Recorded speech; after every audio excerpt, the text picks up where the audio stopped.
Welcome, everybody. Good evening. Thank you so much for joining us, and I'm sure that we will have a wonderful time together this evening. I'm here to share with you a journey that began 50 years ago, and in those 50 years, I have to say that this has been an incredible journey, not only for myself, of course, but for many, many hundreds and thousands of people with whom I and my family have shared this journey, and I hope that it will touch you this evening and it will pay forward some of the wonderful things that I and my beloved family have learned in the past 50 years. We know that Ernest Hemingway, in A Farewell to Arms, said the following: "The world breaks everyone, and afterward many are stronger at the broken places." It is our wish, our hope, and our prayer, of course, that none of us should ever have to be broken, not by anything. Yet we know that life has its ups and its downs, its happinesses and its sorrows, its wonderful, wonderful celebrations, and unfortunately also its tragedies. But the real victory and the real success is when we are able to overcome the tragedies and the sorrows and find the deep-rooted joys and happiness that dwell within these sorrows and make us stronger, better people. Make us people that are not only not broken in those places, but we know what, once we fix those things, we know what to do with the broken pieces. So to begin, like I said, this journey begins 50 years ago. I was a little girl, a second grader in school, and our family, which was a wonderful, happy, beautiful place to grow up in, here in Crown Heights in Brooklyn, New York. I was the youngest of 5 children, had a wonderful family. My mother was a very healthy, robust, beautiful, involved, brilliant, artistic, and creative woman. And one day she didn't feel well, and things went downhill from there. By the time she went to see a doctor, she was very far in the terrible throes of leukemia. And only 6 weeks later, from the day she was diagnosed, at the age of 37, with a husband who was barely 40 and 5 young children, she returned her soul to its maker. I want to say at the outset, this was a terrible, terrible tragedy. But I also want to say that thank God we have been very, very blessed to be able to be raised and to grow up and to see the true joy and happiness that has come from this sadness. And I can say with real conviction that I think everything I learned in my life about happiness, I learned from sadness. And I'd like to share this with you so that perhaps somewhere, someone who hears this can perhaps glean, draw some strength from this, and also find some great joy and happiness and share it with other people as well. Because we know that what is sadness? Sadness is a terrible thing, but it is also the birth of hope. Sadness can spur somebody to look deeply within themselves and to find a lot of hope through that. And when we successfully rebuild what we're trying to do, we know one thing. When we fix the broken places, those places will never ever be broken again. And they will be strong and they will be lasting forever and ever. So I would like to tell you what happened. My mother passed away on the second day of Sukkot. And we know that according to Jewish law, the people who suffer a death in a Jewish family member on a holiday that has the holiday, and then it has a few days of intermediate days called Hol HaMoed, and then the holiday concludes with 1 or 2 additional holiday days. The person, of course, is laid to rest at the first proper moment, which would be on the first day of the intermediate days. But the Shiva, the family, the next of kin, does not sit Shiva until the entire holiday is completed. And so that's what happened. As I said, my mother passed away on the second day of Sukkot. And, of course, the next day, She was buried. There was a funeral. And then we did not sit Shiva until the entire holiday of Sukkot, Shmini Atzeret, and Simchas Torah had all been completed. On Shmini Atzeret at night, my father, like many other of the Lubavitcher Hasidim, used to walk to shuls around the different communities that were within walking distance and bring the joys and celebrations of Shabbat and holidays to the people that lived on the outskirts, to the neighborhoods that were run down. The people who had some money and were young and able-bodied all started running away from these neighborhoods. And the Lubavitcher Rebbe asked his people, he said, please go and keep these Jews happy, keep their minyanim alive, help them pray, and bring joy to them. So just like my father did every single year, he gathered his 5 children and he said to us, this year will not be any different than any other year. This year we will celebrate Simchas Torah like we always do. And I remember we all got dressed in our finery. I was 7 years old. I still remember how my grandmother, my mom's mom, looked at us. She made sure that we were all dressed perfectly, that our bows were matching our clothing, and our shoes were shiny.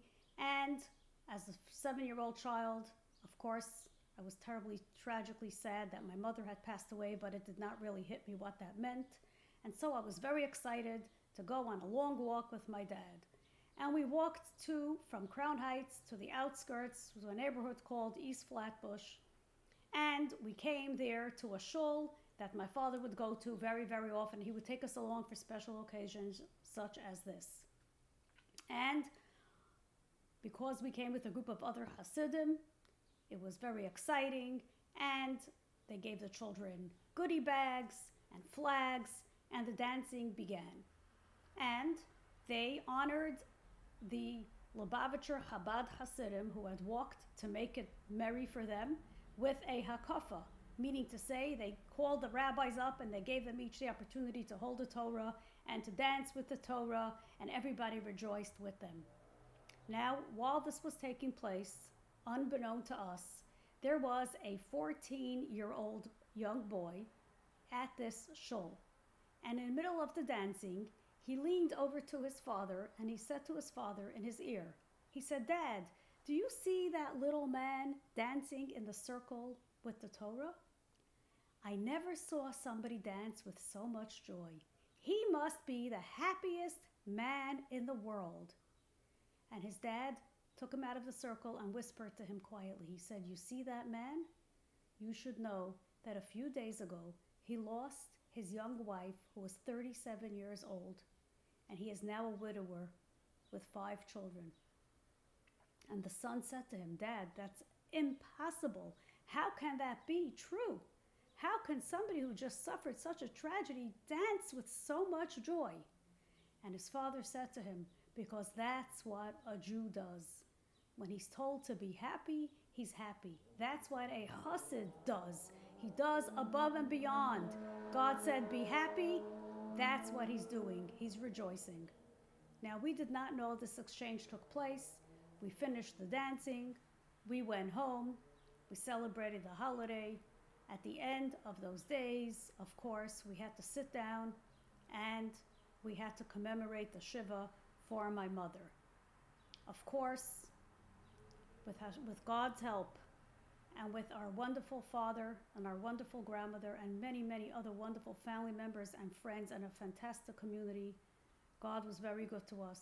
We grew up, and thank God, we prospered, we were happy.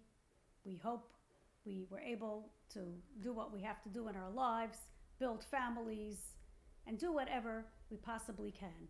Thank God, we got married, we have children, and everything was moving along very nicely. 20 years after this story happened, we had never knew that this exchange took place.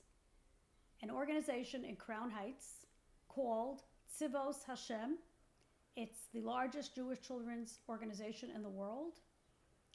And it's a Jewish organization that does all kinds of programs and empowerment for Jewish children.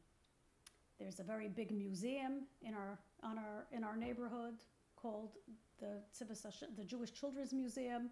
This is all part of this organization. And because they create programs for Jewish children, they receive requests from all over the world all the time for different things related to this issue, to creating programs. So 20 years after the story happened, there was a phone call at this Jewish Children's Museum, at the Jewish Children's Organization, Tzivos Hashem, and a young man said, I'm calling because I'm wondering if you would be able to help me create a program for Jewish children. The person who answered the phone said, sure, how can I help you? And he said, I live in this town on Long Island. I want to create a program for Jewish children. In a few weeks, it's going to be Simchas Torah, and I want to bring joy and happiness to Jewish children on this holiday when we dance with the Torah. But I don't really know what to do, and I don't really have any manpower. Can you help me? And the person who answered the phone said, of course. He took down all the information, where he was living, how many children he planned to invite, and they discussed what kind of program he would make and how many people he would send him, some young boys or some young girls to help him with his program. And before he hung up the phone, he said to him, tell me, sir, I'm just curious, why are you planning to make this program? Is it because you are a youth director? Do you run a Hebrew school? I'm just curious, what's your position? And the young man said, none of the above. I actually am a young man who got married a few years ago. I have a very successful business, and my wife and I decided to buy a home in this town on Long Island. It's a very Jewish community, but there's not a lot of Jewish programming for Jewish children. And I saw something 20 years ago when I was 14 years old that changed my perception of what it means to be happy and dance with the Torah, to what it means for a Jew to be happy. So I decided that when I have the means and I am able, I am going to bring this kind of joy to other Jewish children. And they said to him, what did you see? And he told them that he was 14, and he told them the whole story that a rabbi came from Crown Heights with a group of other rabbis and families, and his dad told him that this young man had just lost his wife. And he couldn't believe it. And he said, I made myself a promise that when I am able, I am going to never ever forget this. I am going to teach Jewish children that no matter what happens, you have the ability to be happy. And so now my wife and I are finally able to do it. The person in this organization who answered the phone was so touched by this. He said, do you perhaps know the name of the rabbi who came and was dancing? And he said, yes, I know. His name was Mr. Hirsch Gansberg. Interestingly enough, the person who answered the phone in this organization knew my dad, knew our family. He called us and he told us the story. Of course, my father went ahead and called his 5 children and told us all the story and said to us, this is something that shows you what does it mean to learn how to appreciate what God gives us. This was a terrible tragedy that happened to us. Horrific.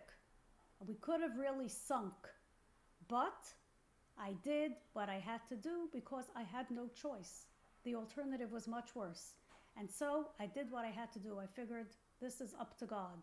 And I danced and I tried as hard as I could from my innermost recesses and resources to be happy and to bring joy.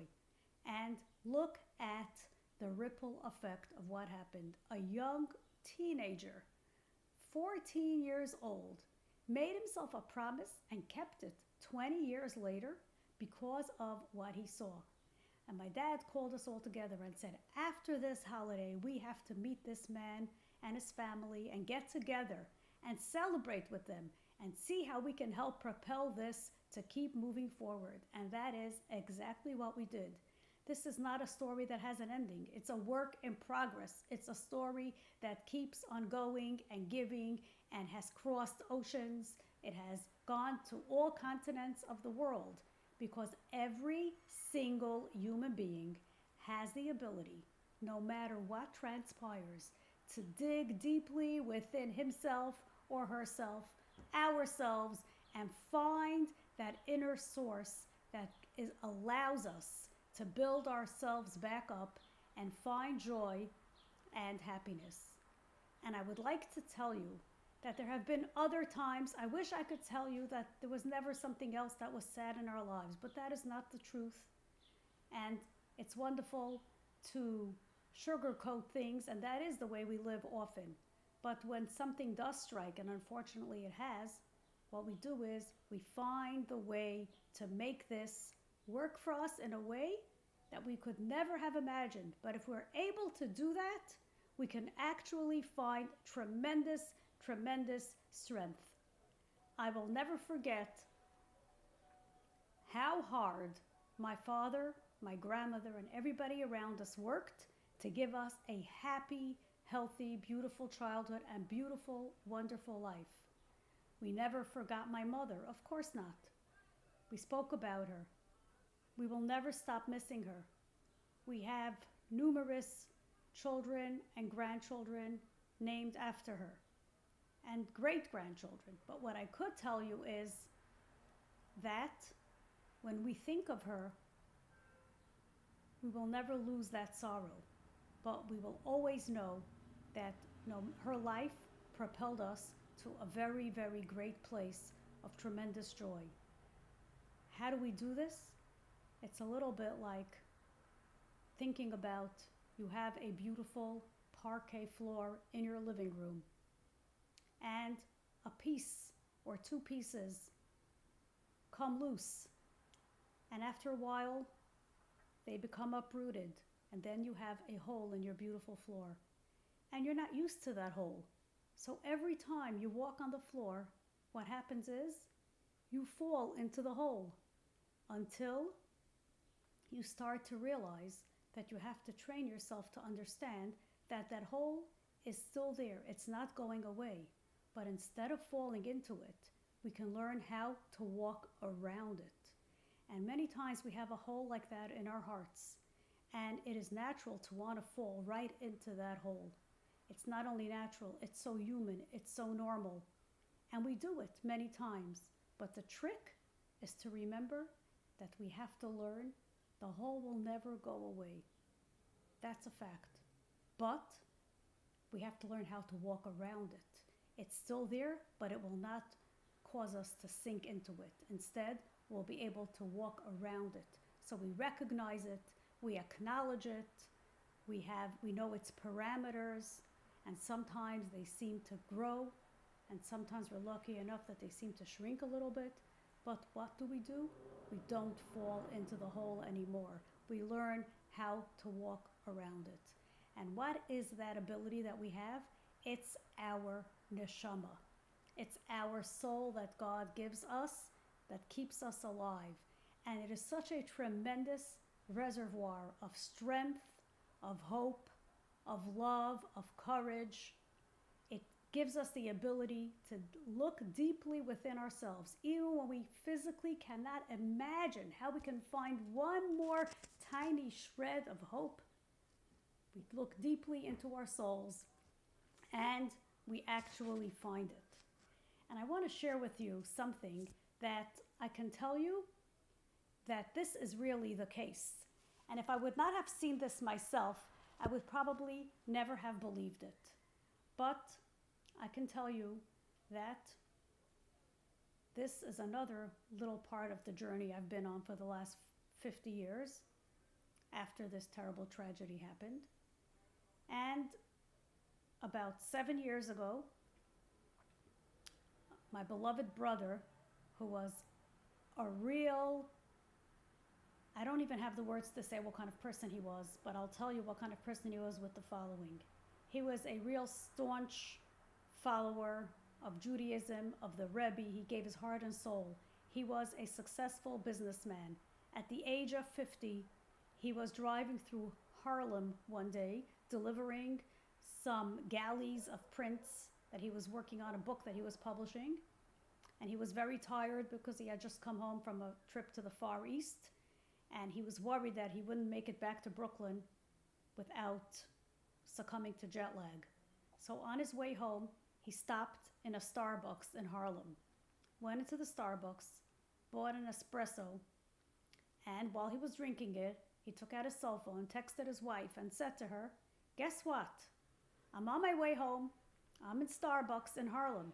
And I just realized something unbelievable. There's a Starbucks in Harlem, and there's no Chabad house in Harlem? How could that be? We should start a Chabad house in Harlem." She thought that sounded very nice. She said, "Okay, we'll discuss it when you get home." He made it home, thank God. And at the age of 50, being a businessman, he decided that on top of being a businessman, he was going to start a Chabad house in Harlem. And he did. And it's very successful. And it's still there. Why? Because he decided that it can't be a place where there is a Starbucks, but there is no place for Jews to come and congregate and study and sing and have a Shabbat meal and find all their needs and have a preschool and do all the things that they need to do for their families. So this brother of mine, about 6 years after this, he suffered a very severe stroke out of nowhere. Just came, no warning. His wife, my sister-in-law, was in the hospital with him, and she had to go home to get some stuff, and I came to sit there for the next few hours until she could take a rest and come back soon. And as I was sitting there, I asked, it was an ICU, I asked the nurses, "Can I speak with him?" They said, "You can speak with him.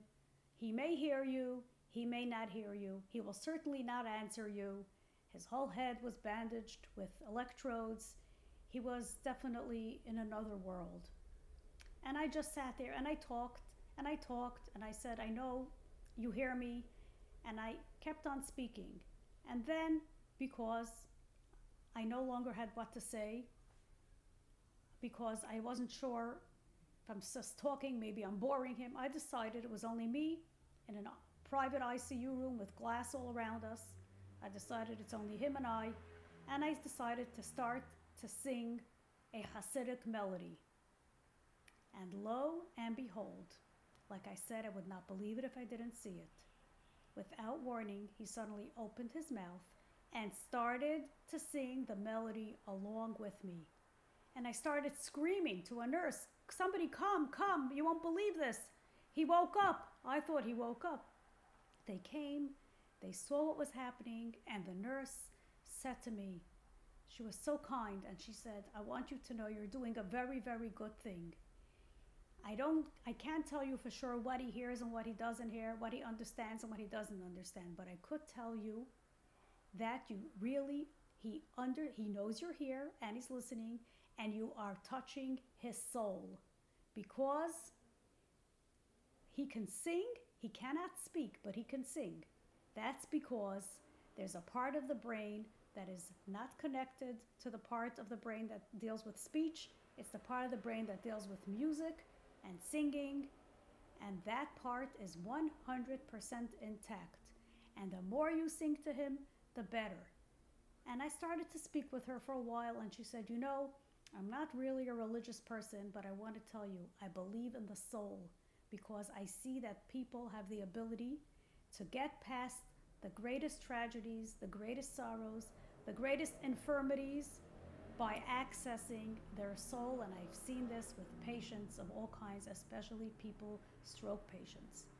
And I realized then that this is just another manifestation of figuring out how from a terrible tragedy we can dig deeply into the depths of our soul and still connect with somebody, even though perhaps it does not look like that on the level of what we see on the surface. So, taking that into account, I would like to conclude by sharing two very brief things. One is, I'm forever grateful to God and to my father and to our family and my grandmother that they were able to give us that sense of strength and confidence that while we lost something tremendous, we also, at the same time, God gave us tremendous abilities to be able to be resilient, to be able to cope with this. Was it our choice? Would we choose this? Never. Absolutely not. It is my hope and prayer that every child grows up with their parents healthy, intact, for many, many happy, healthy, very long life and great, great years. But what happens when someone is stricken with a tragedy, we're able to make it into something that can turn into great joy. At the Shloshim, after my mother passed away, 30 days after the traditional mourning period, my father got up and he said to us, your mother and I had a dream that we were going to buy a piano to give our children piano lessons because we both love music and we want this to be a home of happiness and joy. That will not change. And the next day, he took his friend and he went to buy a piano. You can imagine the scene of the two Hasidic rabbis going together. It was Rabbi Eli Lipsker. They went together and they bought a piano. A few days later, it was delivered. We studied music. It was a home that there was always music, joy, laughter. We sang, we danced, we played instruments, and we lived a very, very wonderful, good, happy life. And yes, that is also one of the things that we learned, that when you dig deep within your soul, sometimes it's difficult to speak, but it may be difficult to speak, but it's never difficult to use your power of song. If you can sing or if you cannot sing, you don't need a voice for this. You just need to have the soul, and that is something we all have. So I would like to leave you all with the following. We all know that Rabbi Menachem Mendel of Kotsk said, there is nothing as whole as a broken heart. Such a wise, beautiful statement. Nothing as whole as a broken heart. So I will conclude by sharing the following. Years after my mother passed away, I was already, thank God, married with children, and I realized once I had a spouse and children, it started to really hit me. What a tragedy it really was.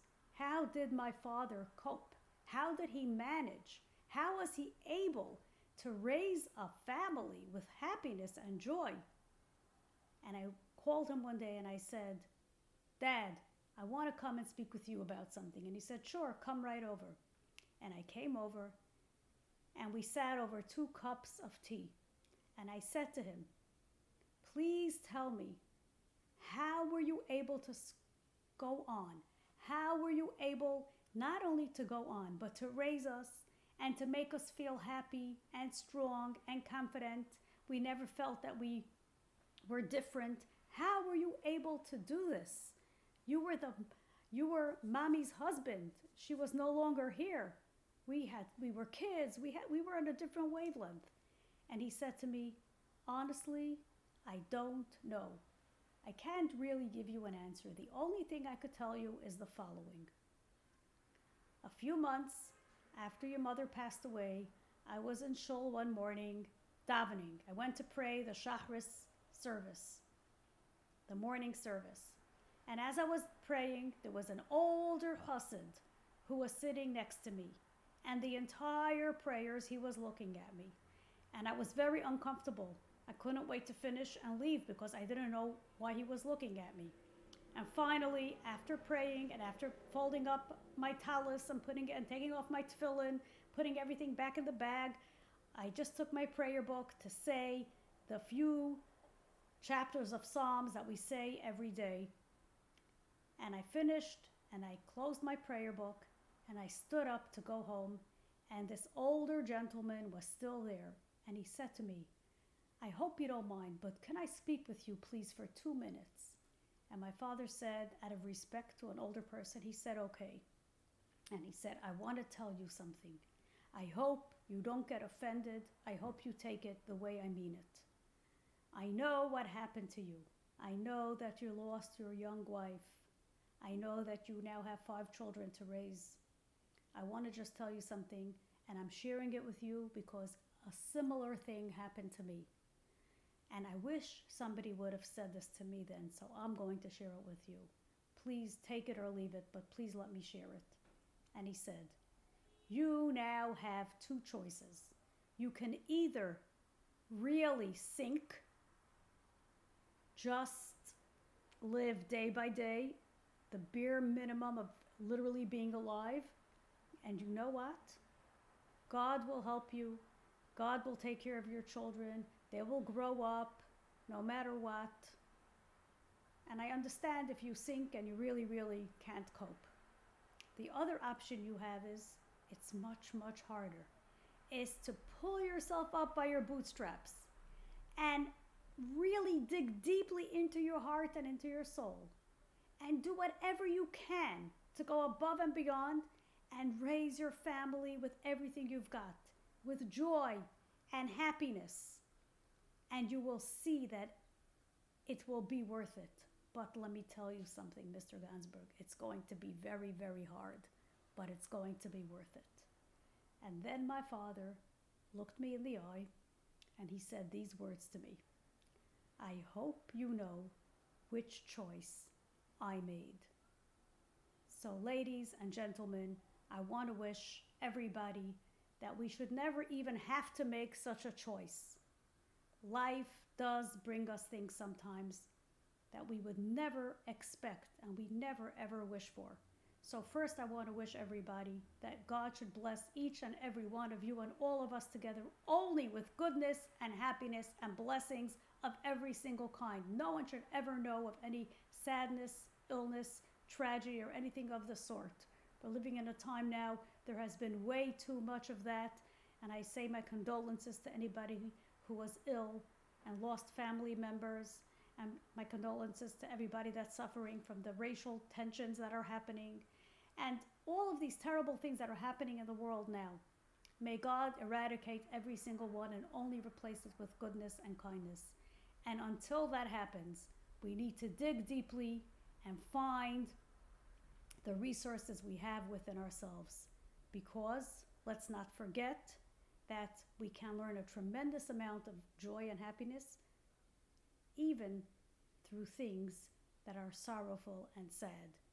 And so God should help us that we should all always have a complete heart and we should be able to see the goodness in a very, very open and revealed manner.